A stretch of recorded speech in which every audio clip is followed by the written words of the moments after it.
One of the top 5 personal development books of all time is Think and Grow Rich by Napoleon Hill. What I want to do today is put a little bit of a real estate spin on this and talk about how to think and grow rich as a real estate agent.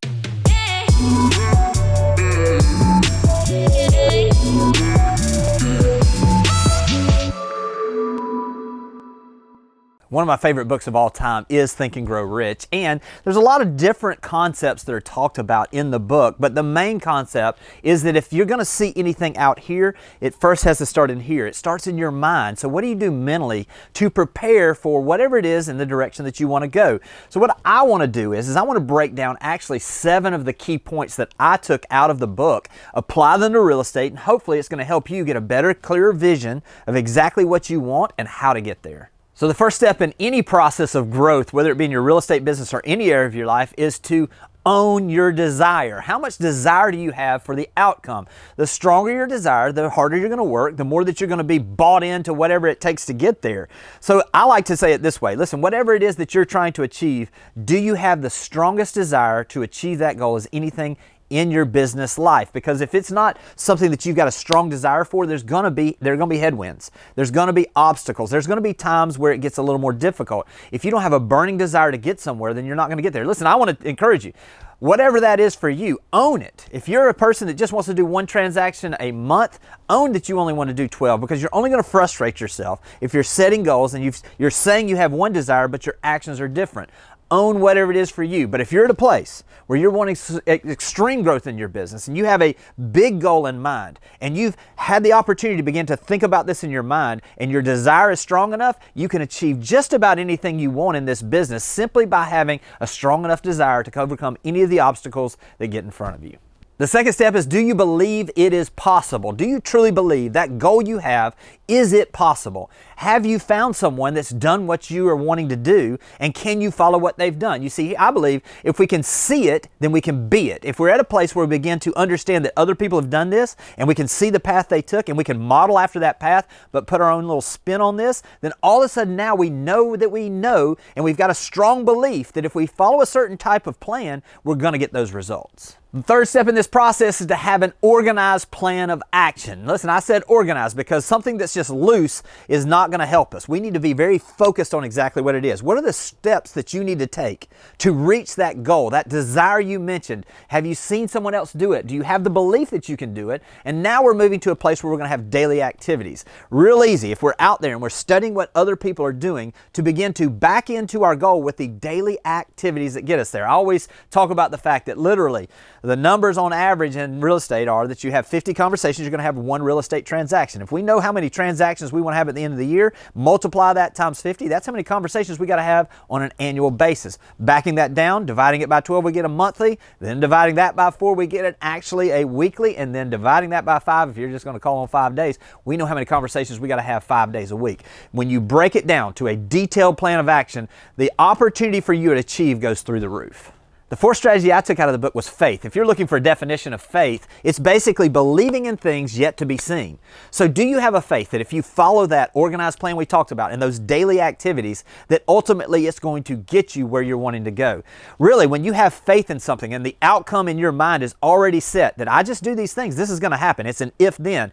When you have that place where you have the faith that these activities are going to get that results, you walk differently, you talk differently, you communicate differently, you literally sit in appointments differently. You come across as someone that understands what the outcome is already going to be, and you're at a place where you can add more value to people. Think of it this way. If I'm in a room at night and I get up out of my bed and it's dark, I walk differently. I walk kind of just little short steps to make sure I don't run into something. When I wake up in the morning and the light is on, it's easy because I take bold steps because I can see exactly where I'm headed. When you have faith that you know exactly where you're headed, you act differently. You take actions differently. And ultimately, the desired results that you have, it's just a matter of time when you'll see those results. The fifth portion I took out of the book that really goes in line with everything that we're talking about is resistance. There will be resistance. Growth and comfort cannot coexist. If you're going to grow, if you're going to do something different, there's going to be resistance in that change. Here's what you have to understand is, do you have the desire and do you have the understanding and the faith and have an organized plan that you know that you're going to do those things? Because when you have those things in place, resistance is just part of the process. It is literally something that helps you grow and get stronger and get better. When I go to the gym in the morning, morning. If I'm sitting there and I get done and I don't have a little bit of soreness, a little bit of discomfort, I didn't grow. If you're at a place where you're in your business and you've got a little discomfort, you're really not sure if this is exactly how it should feel, or maybe it feels like everything's coming against you. I promise you, breakthrough is right around the corner. The sixth part of the book that I love is the power of the mastermind. I would highly encourage you to make sure that you have a group of people around you that have a growth mindset similar to what you are. Are you surrounding yourself with other people that are trying to grow? Are you surrounding yourself with people that have already done what you want to do so that you can begin to every day begin to see what they're doing so that you can begin to model those activities? I literally have 5 or 6 different masterminds that I'm a part of. I've got a group that we text about every 2-3 days. I've got a group that I meet with once a year. I've got a group that I meet with monthly, and I've got a group that I meet with weekly. And these are different groups of people. The reason I trust this and I just really follow this process is that every single time that I'm around like-minded people, someone will say something that will cue something in my spirit about what I should be doing to move in the direction that have a desire to move in. All of a sudden, when you're around other people, you begin to move to that. There's that old saying that if you'll just show me the 5 people that you spend the most time with, I can tell you what your future is going to look like. Listen, who are the 5 people you're around? Develop a mastermind mentality where you're spending time with other people that are moving in the same direction you're moving, and I promise the current's going to carry you that direction without you doing even a little bit of that work. The 7th portion that I really took a lot out of the book was the power of your unconscious mind. Listen, we really have 2 things in our mind. We have this conscious mind. Those are the things we're thinking about, like I'm thinking to look into the camera right now. I'm thinking about the things that I'm going to say. And then there's the unconscious part of our mind, and that's really what does the majority of the thinking for us. What the book talks about is that your unconscious mind really directs you in a different direction. Think of it this way. There's this thing called the reticular activating system. It's basically a very small part of our brain that filters the messaging, all of those things that are coming at us on a daily basis. It literally takes and filters those to see what is important and what we should be focused on. What it does is though it can't do this on its own. You have to tell it what to focus on, and it learns that by what you spend your time thinking about. What is it you're thinking about? If you're thinking about things to worry about, you're going to find more things to worry about. If you're thinking about things to be thankful for, you're going to find more things to be thankful for. When it comes to your business, what are you focused on? So if you're in your business and you're thinking about, how do I serve my clients better? Here's what happens is, all of a sudden your mind begins to filter all the things that are going on around you and bring that messaging to you.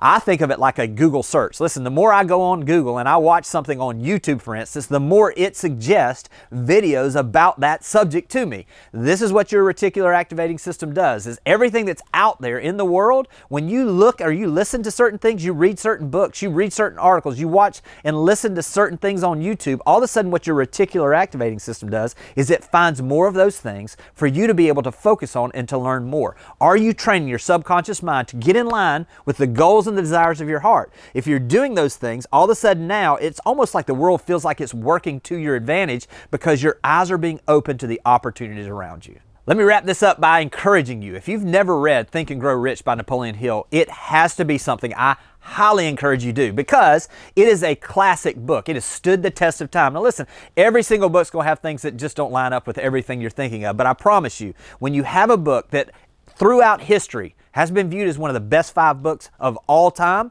that's one you definitely want to put on your reading list. Again, I say it all the time. There used to be this saying that said, in the 5 years, you're going to be changed by the books you read and the people you spend the time with. What can you control? You can control both of those areas, and I promise if you'll focus on those things, things will only get better in your life. I hope this has been helpful, and I'll talk to you soon. Thanks for watching the video. I specifically chose the video below for you because it builds on the one you just watched. I hope it's helpful, and I'll talk to you soon.